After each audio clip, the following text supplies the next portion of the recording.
فلسطین جو ہمارا قبلہ اول ہے، فلسطین جہاں جو ہزاروں انبیاء علیہ السلام کا مسکن ہے، اور فلسطین وہ فلسطین جس کے بارے میں حضرت موسیٰ علیہ السلام نے اللہ سے فلسطین کے اندر دفن ہونے کی دعا مانگی تھی کہ یا اللہ میری جب موت آئے تو میری قبر فلسطین کے اندر بنے۔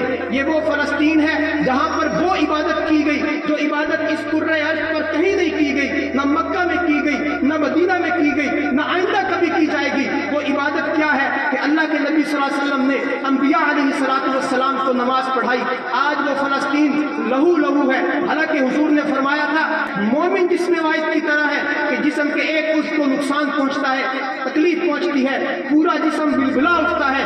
آج افسوس یہ ہے کہ آج ہمارے ایمان مدھم پڑ چکے، وہ مسلمان بھائی وہ سسک رہے، وہ اپنی جانوں کے نذرانے پیش کر رہے، لیکن مسلمان سویا ہوا ہے۔ ہمیں چاہیے کہ ہم اپنے فلسطین بھائیوں کے ساتھ شانہ بشانہ کھڑے ہو جائیں، تاکہ کل قیامت کے دن حضور نے فرمایا تھا نا کہ ایمان کے 3 درجے ہیں، جب ظلم ہو رہا ہو اپنے ہاتھ سے روکیے۔ ہم نہیں روک سکتے، ہمارے پاس طاقت نہیں ہے، اختیار نہیں ہے قانون کو ہاتھ لینا، اس بات کی ہمیں نہ شریعت اجازت دیتی ہے، نہ قانون اجازت دیتا ہے، نہ علماء کرام ہمیں اس بات کی اجازت دیتے ہیں۔ لیکن حضور نے فرمایا ایمان کا دوسرا حصہ کیا ہے، دوسرا درجہ کیا ہے کہ اس کو زبان سے برا بھلا کہا جائے۔ ہم اتنا تو کر سکتے ہیں، سب سے پہلا کام ہم ان کو اپنی دعاؤں میں یاد رکھیں، اتنا تو کر سکتے ہیں۔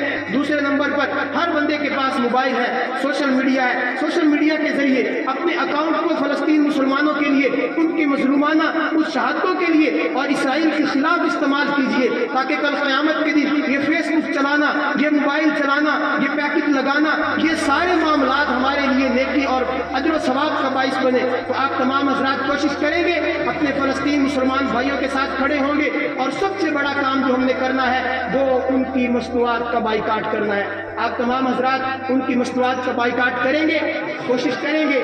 اللہ کریم سے دعا ہے کہ وہ ہم سب کو صحیح معنوں کے اندر دین اسلام کی سمجھ عطا فرمائے۔ وما علینا الا البلاغ۔